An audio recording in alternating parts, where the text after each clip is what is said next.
They say graduation is supposed to be your proudest moment. Mine ended with frosting smeared across the lawn and a child's voice, coached by adults, telling me to eat it off the ground. My mother laughed. My sister recorded it. No one defended me. So I left without a scene, went home, and did something they never expected. I removed my name from every loan, every cosign, every shared account that kept me leashed to people who celebrated my humiliation. The blowback was instant. Threats, police calls, Facebook smears. But here's what they didn't understand.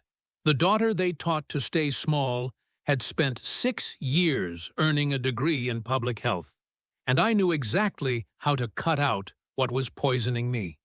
If you've ever had to choose yourself over the people who were supposed to choose you first, this story is for you.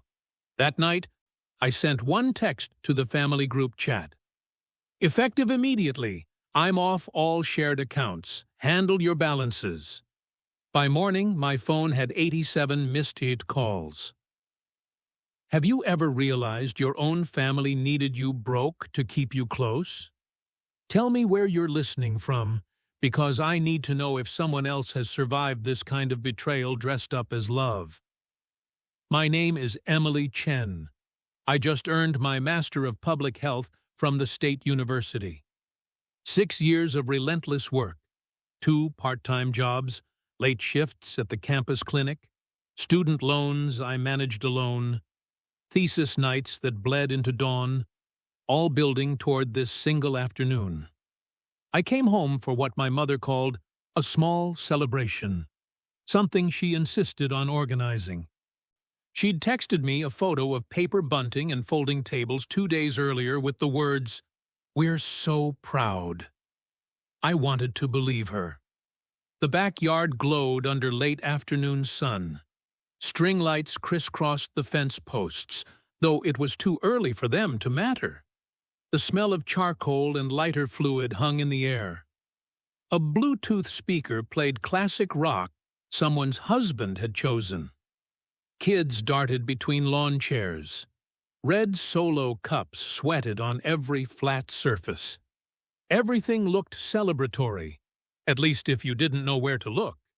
But I'd spent a lifetime learning to see what wasn't centered. And the cake, white frosting, sugar mortarboard, my name piped in blue, wasn't at the head table where the guest of honor's dessert should sit. It was shoved to the corner near the cooler, next to a stack of paper plates and an opened bag of ice already leaking onto the grass. My sister Amanda held court at the center table, recounting a story about Josh's travel soccer tournament. People leaned in, laughed on cue, asked follow-up questions like her anecdotes were the reason we'd all gathered. I stood behind the group, clutching my purse, trying to time my entrance without interrupting her. I forced a smile and moved toward the cake table, reaching for the plastic knife someone had left beside the board. That's when Josh darted forward. At first I thought he was excited, just a kid wanting to be part of the moment. He stood close, grinning, eyes bright with something I mistook for affection. Then, in one quick motion, he palmed the cake board and flipped it. The frosting hit the grass face down. The board skidded. White and blue smeared across the lawn in a wide, careless arc. I froze, knife still in my hand, my brain struggling to process what my eyes had just seen. Then Josh's voice rang out, clear, practiced, rehearsed like a line from a school play. "If you're so smart, Aunt Em, eat it off the ground." The backyard went silent. In that suspended breath, I could hear everything. A neighbor's dog barking 2 yards over, the hiss of the grill, the faint buzz of a horsefly circling the lemonade pitcher, and my own pulse hammering in my ears. I looked around, searching faces, waiting for someone, anyone, to say his name, to correct him, to pull him aside and explain why you don't do that to people. A scolding, a gasp, even a nervous, "Josh, that's not funny." But all I heard was my sister's muffled laugh, her hand half covering her mouth like she was trying to hide it but couldn't quite manage. My mother's voice drifted over, light and dismissive. "Oh, come on, Em. It's just cake. Don't be so serious." My father sat in his folding chair, arms crossed, eyes fixed on his phone screen, as if the scene unfolding 3 feet in front of him was beneath his notice. That's when I understood. They hadn't thrown me a party to celebrate my degree. They'd staged a reminder, a performance to show me that no matter how far I climbed, I'd always be the one expected to clean up, stay small, and swallow humiliation without complaint. I looked down at the ruined cake melting into the grass. The sugar mortarboard had cracked in half. The frosting letters spelling "Congrats" Emily were smudged beyond recognition. Only a crooked E clung faintly to a blade of grass. In that moment, a decade of memories crashed through me all at once. The years I worked double shifts to co-sign my mother's store credit card for points. The time I fronted the deposit on Amanda's first apartment because her credit was still building. The afternoons I picked Josh up from school when Amanda was too busy. The emergency car repairs I paid for when Dad's truck died. The phone plan I'd been covering for 3 years because it was easier to keep everyone together. Every invisible favor, every quiet sacrifice that kept me tethered to people who thought love was something I owed, not something they gave. It all condensed into this single image. A child flipping my cake. Adults laughing. Some kinds of humiliation don't need shouting. Sometimes all it takes is a look, a laugh, a silence that confirms what you've always feared. You were never the protagonist of this family.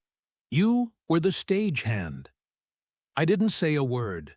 No protest. No explanation. I just took a slow breath, the scent of frosting and charcoal catching in my throat, and set the knife down on the table. No one noticed I was leaving. The laughter continued, blending with the guitar riff from the speaker. I grabbed my purse, crossed the lawn, each step deliberate, and walked through the gap in the fence that led to the front yard.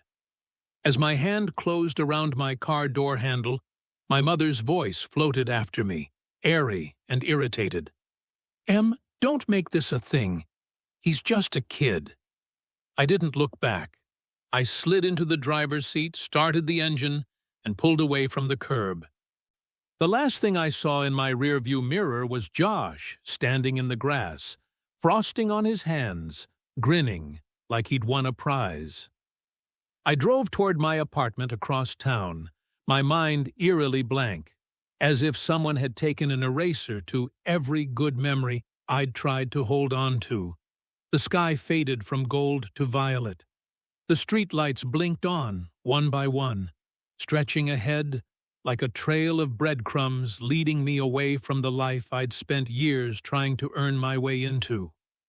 Sometimes the deepest pain isn't in the act itself. It's in the moment you realize no one in the room thought it was wrong. I didn't cry. I just gripped the steering wheel tighter and made a decision. When I got home, I opened my laptop, pulled up a blank spreadsheet, and titled it Boundary.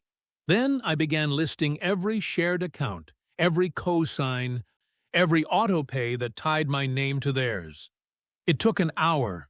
By the time I finished, the document was 3 pages long.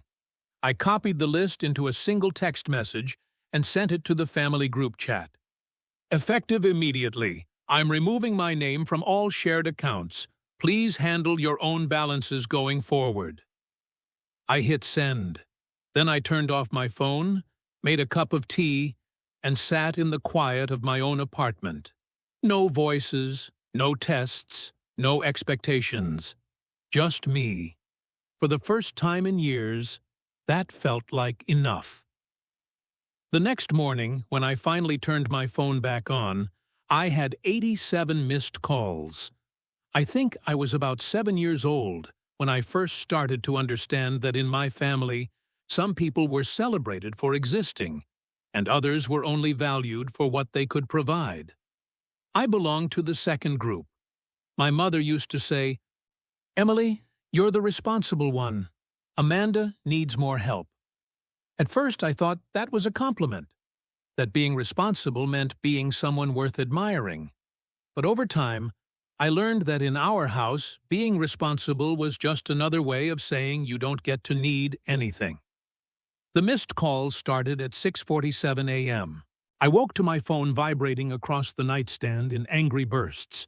Amanda, Mom, Amanda again, a number I didn't recognize, then my father's name flashing for the first time in months. I let them all go to voicemail. Instead, I made coffee, opened my laptop, and got to work. The spreadsheet I'd started the night before was just the surface.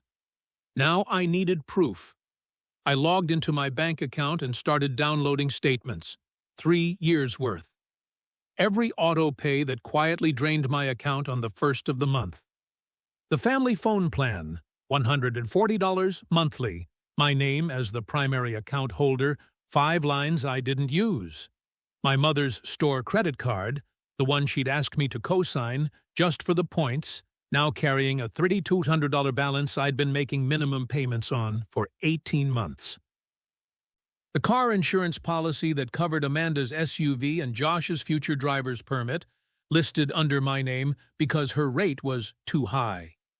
I opened a second document and titled it Timeline. Then I started listing every favor that had never been temporary. June 2022, co-signed Mom's credit card. Told, just for 6 months. August 2022, added to family phone plan. Told, we'll split it. November 2022, paid Amanda's security deposit. Told, I'll pay you back by Christmas. April 2023, emergency pickup duty for Josh, 3x week.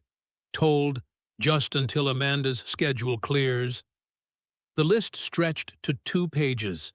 I printed everything, clipped it into a folder, and dressed for battle in the only armor I had. Business casual and a calm face. The bank branch opened at 9. I was there at 8:52, folder in hand, sitting in the lobby when the manager unlocked the door. Her name was Margaret, and she had the steady, no-nonsense energy of someone who'd seen every kind of financial mess and stopped being surprised years ago. I sat across from her desk and slid the folder forward. I need to remove my name from several accounts. I've brought documentation.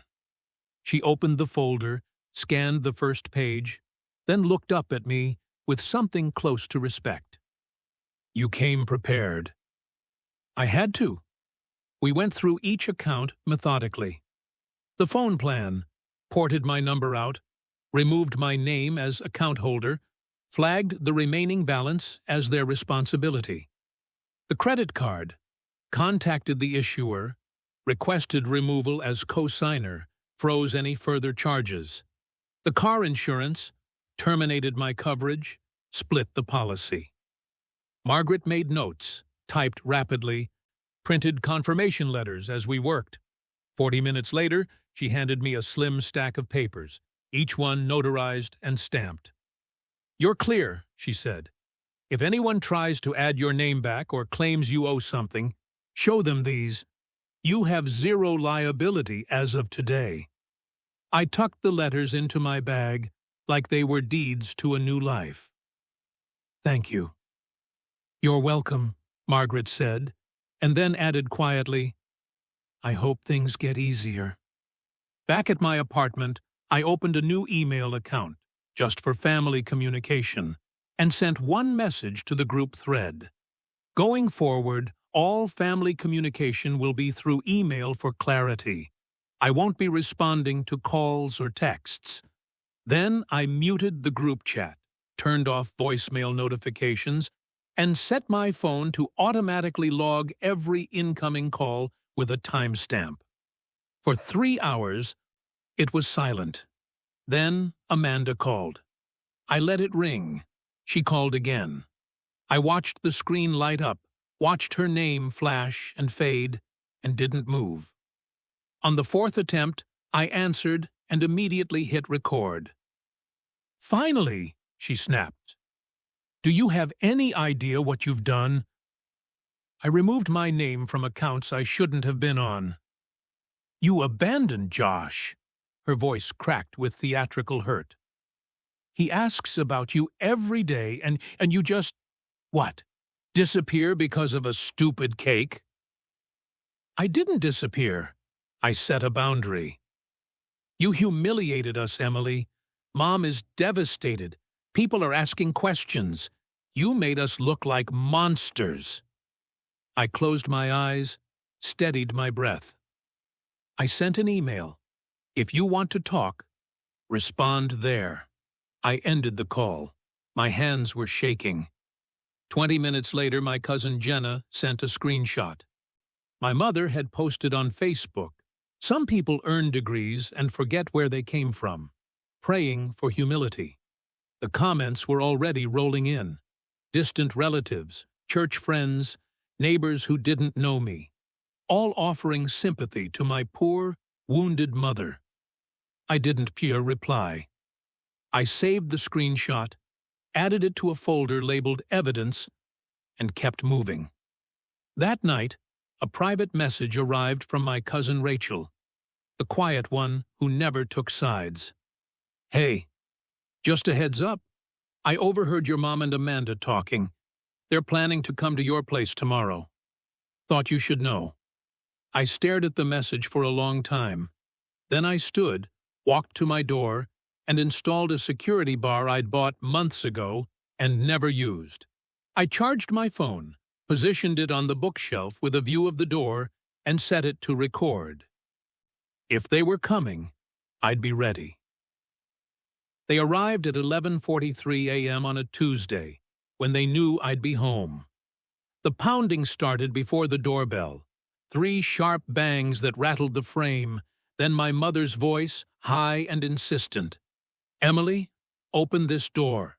We need to talk." I was sitting at my kitchen table, coffee halfway to my lips, when the sound cut through the quiet. My phone was already recording, propped on the bookshelf with a clear view of the entryway. I stood slowly, walked to the door, and checked the peephole. My mother stood front and center, arms crossed. Amanda flanked her right side, phone in hand, already recording. And behind them, partially hidden, was Josh, eyes wide, uncertain, like he wasn't sure why he'd been brought along. I didn't open the door. I slid the chain into place and cracked it 2 inches. "We're not doing this through a door, Emily," my mother said, her voice sharpening. "Let us in." "I told you I'd communicate through email," I said evenly. "If you have something to say, you can send it there." Amanda pushed forward. "Are you serious right now? After everything we've done for you?" "What have you done for me?" The question landed like a slap. Amanda's mouth opened, then closed. My mother filled the silence. "We raised you. We gave you a home, food, love. And this is how you repay us? By cutting us off? By embarrassing us in front of everyone?" I removed my name from accounts I was never supposed to be responsible for. "You owe us," Amanda hissed. "After all the times we helped you, name one." Silence. Josh shifted behind them, and I heard his small voice, confused and script flat. "Aunt Em, Mom says you don't love us anymore." My chest tightened, but I kept my tone calm. "Josh, I do love you, but I can't let people hurt me just because they're family." "Open the door, Emily." My mother's voice dropped into something colder. or we'll take back everything we're owed. Every favor, every ride, every— I don't owe you anything, I said, and I'm not opening this door. You will— I stepped back and pulled my phone from my pocket. I'm calling the police now to document this. If you don't leave, they'll ask you to. You wouldn't— I dialed non-emergency, put it on speaker, and read the incident number aloud as the dispatcher confirmed my address. Yes, family members are at my door, refusing to leave after I've asked them to. I need someone to document a trespass warning. Through the crack, I watched my mother's face cycle through shock, rage, and something close to disbelief. Amanda started to say something, but a neighbor's door opened down the hall. Mrs. Kapoor peered out, her teenage son behind her, both watching with careful, assessing eyes. The performance that had always worked in private was now happening in public, and it was losing its power. My mother straightened, forced a brittle smile, and said loudly, "We're just trying to have a conversation with our daughter." "Through a chained door, after she asked you to leave?" Mrs. Kapoor said mildly. "That doesn't sound like a conversation." The dispatcher's voice crackled through my phone. "Officers are en route. Stay on the line." My mother's face flushed. Amanda grabbed her arm. "Come on, let's go." They turned and walked toward the elevator, Josh trailing behind them, glancing back once with an expression I couldn't read. The neighbor stayed in her doorway until they'd disappeared, then nodded at me before closing her door. I waited until the officers arrived, gave them the recording, and received a case number. One of them handed me a pamphlet on restraining orders. "Just in case," he said. By evening, my mother's Facebook post had morphed. The original vague posting had been edited into something sharper. When your own child chooses pride over family, you realize some people were never raised right. Praying for her soul. The comments multiplied. Relatives I hadn't spoken to in years. Distant church friends.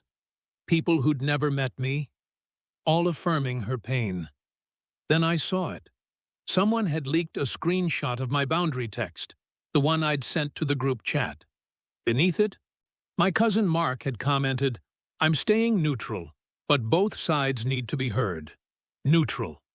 As if cruelty and self-protection were equivalent positions. I didn't respond. Instead, I opened my email and attached the notarized bank letter, the one that proved I had zero liability, that I'd been removed from every account. I sent it to my Aunt Diane, the only person who'd texted me privately asking if I was okay. In the subject line, I wrote, "For context." Then I forwarded the same letter to my HR department with a brief note. "Heads up. Family conflict may escalate. Wanted you aware in case anyone contacts my workplace." I hit send and closed my laptop. At 9:34 p.m., my phone rang from a number I didn't recognize. I almost ignored it. Then something made me answer. "Aunt Em?" The voice was small, shaky, muffled like he was hiding under a blanket. "Josh? He paused, and I heard him swallow hard. "I thought you'd laugh. With the cake. Mom said you'd think it was funny that you always laugh at stuff like that. I didn't think it would be like that." My throat tightened. "Josh, I gotta go." A door creaked in the background. "Someone's coming." The line went dead. I sat in the dark, staring at my phone, and felt the first crack in my anger. He was 11. He'd been handed a script by people who should have known better. But the call didn't change what I had to do. It just made it sadder. The next morning, my mother's post had been quietly edited again. The line about my soul was gone. In its place, "Praying for family healing." It wasn't an apology, But it was the first sign that the truth was starting to catch up. 3 days after the door incident, my father texted, "Can we talk? Just us? Coffee?" I stared at the message for 20 minutes before replying. Tuesday, 10 a.m., Riverside Cafe. 30 minutes. He wrote back immediately, "I'll be there." I arrived early and chose a table near the window, my back to the wall, an old habit from years of needing an exit strategy. My father walked in at 9:58, looking smaller than I remembered. He'd always been the quiet one, the peacekeeper who kept peace by saying nothing at all. He ordered black coffee and sat across from me, hands wrapped around the cup like it might anchor him. For a long moment, neither of us spoke. Then he said, "I saw the cake." I didn't respond. "I saw what Josh did. I heard what he said. And He stopped, exhaled slowly. I should have stopped it. I should have said his name, pulled him aside, told him that wasn't okay. But I didn't. I just sat there. The admission hung between us, fragile and late. "Why?" I asked. "Because that's what I always do," he said quietly. I stay quiet. I tell myself it's not my place, that your mother will handle it, that if I just keep my head down things will smooth over. But they don't, do they? They just get worse. I thought about all the times he'd stayed silent. When I sold my car to pay for the roof repair, his roof, and he'd thanked me with a nod and never mentioned it again. When Amanda's rent was late and I covered it, and he'd said, "That's good of you, Em," like I'd had a choice. When I spent 3 years driving Josh to soccer practice because Amanda was overwhelmed, and he never once asked if I was tired. "You taught me something," I said. "You taught me that silence is a choice, and that sometimes the people who don't stop the harm are just as responsible as the ones who cause it." He flinched, but didn't look away. "You're right." Then, haltingly, like the words were glass in his mouth, he said, "I'm proud of you, Emily. I should have said it at the party. I should have said it years ago. But I'm saying it now. I'm proud of who you are." I felt the sting behind my eyes, but didn't let the tears fall. "Thank you. Does this mean—" He hesitated. "Can we try again? Can I—" "Not yet," I said. "Maybe someday, but only if things change. Real change. Not just words when it's convenient. I need respect, Dad. Or I need distance." He nodded slowly, like he'd expected the answer but hoped for a different one. "I understand." We finished our coffee in near silence. When we stood to leave, he paused. "For what it's worth, I'm glad you left." "Me too," I said. The shift didn't happen all at once, but in small, steady increments, the kind of change that replaces what was broken with something solid. My landlord, Mr. Avery, knocked on my door that Thursday to fix a leaky faucet I'd mentioned in passing. "Should have done this weeks ago," he said, tightening the valve. "You're a good tenant. Least I can do." At work, 2 colleagues I barely knew invited me to a potluck. "We do it monthly," Shanice said. "Bring whatever you want, or just bring yourself." I went. I brought store-bought hummus and stayed for 3 hours, laughing at stories that had nothing to do with obligation or debt. Then my mentor, Dr. Okafor, called me into her office. "I'm nominating you for the city's Public Health Fellowship," she said. "It's competitive, but you're exactly the kind of candidate they want. Someone who understands systems and how to fix them." Thank you," I stammered. "Don't thank me, just applaud." I did. That same week, the Facebook post, the one my mother had edited twice, trying to soften the edges of her own cruelty, received a new comment. It was from my cousin Diane, the aunt I'd sent the bank letter to. She'd replied with a photo of the notarized document, clear and official, with the caption, "Context matters." Emily was removed from all accounts at her own request. She owes nothing. The comment section went silent. No more praying for you messages. No more family first lectures. Just a long, uncomfortable quiet, where the narrative my mother had built collapsed under the weight of paperwork. By morning, the post was gone. 2 days later, I received an email from the bank with the subject line, "Account removal confirmation, final notice." I opened it and scanned the text. "Dear Ms. Chen, this letter confirms that as of date, you have been fully removed from all joint accounts, co-signed credit arrangements, and shared service plans previously held under your name. You bear zero financial liability for any balances, charges, or obligations incurred after this date.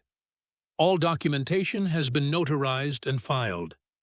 Please retain this letter for your records." I printed 3 copies, one for my files, one for HR, one for my safe.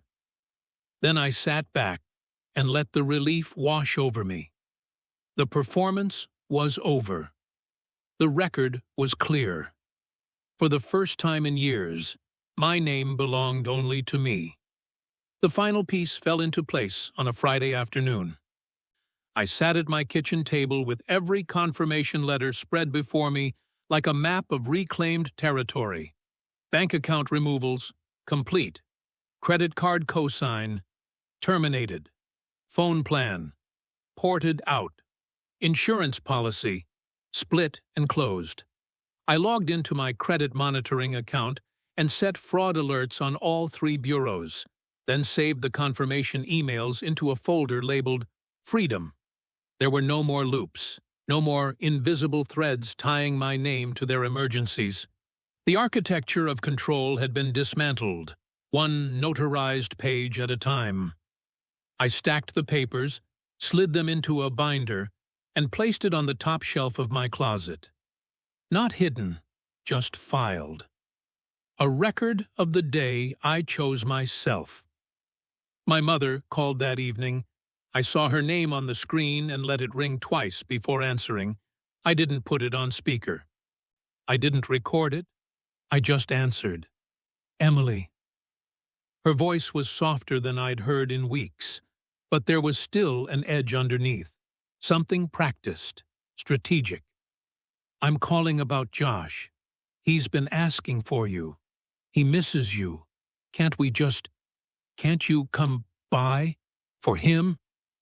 I closed my eyes and steadied my breath. "If you want to talk to me, send an email, a respectful one. If you want me to have a relationship with Josh, that starts with you taking accountability for what happened, not using him as leverage." "I'm not. Those are the options, Mom. Respectful communication through email or no contact. I'm not negotiating." There was a long pause. Then, quietly, almost wounded, "You've really changed." "Yes," I said. "I have." I ended the call. The boundary held. Monday morning, I found an email from HR in my inbox. The subject line read, "Family Matter, Acknowledgement." I opened it, heart thudding. "Emily, thank you for the heads up regarding your family situation. We appreciate you keeping us informed.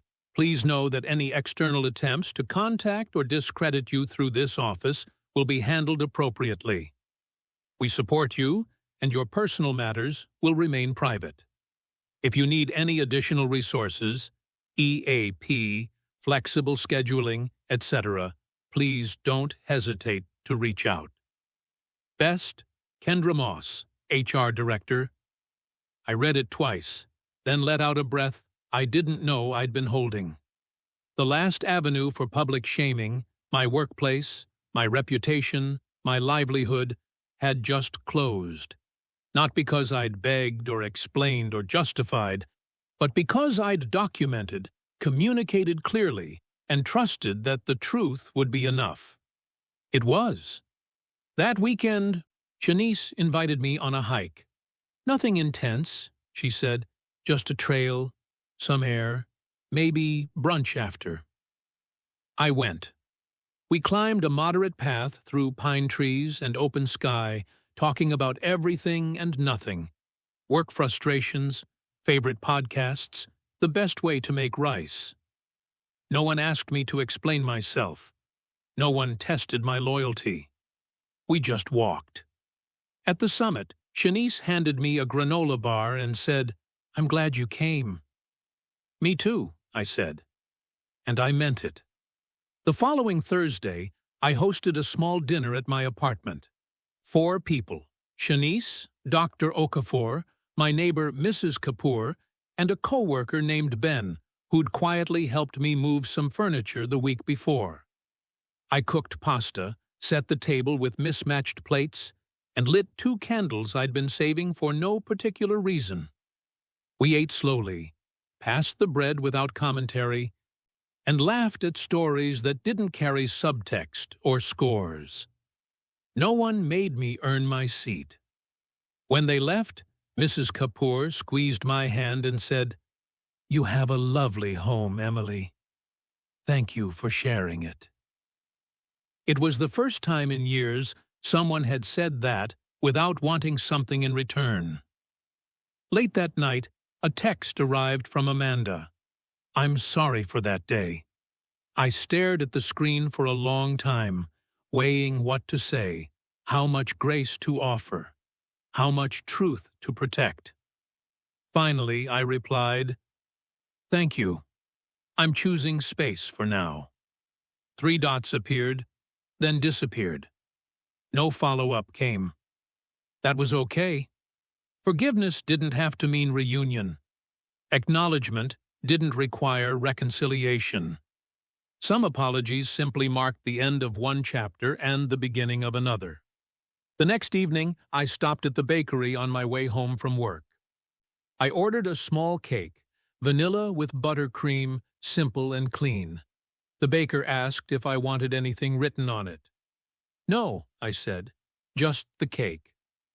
At home, I set it in the center of my kitchen counter, not shoved to the side, not hidden behind cups or clutter. Centered, where it belonged. I cut the first slice for myself, plated it carefully, and sat down at my table. The frosting was sweet. The kitchen was quiet. My phone was on silent. At 7, the doorbell rang. Shanice and Ben arrived with wine. Mrs. Kapoor brought samosas. Dr. Okafor carried flowers. We gathered around the counter, and when I offered them each a slice, they took it without hesitation, without commentary, without tests. Someone raised a glass. "To Emily." "To new beginnings," I said. We ate the cake, all of it, together. And for the first time in my life, no one asked me to clean up the mess alone.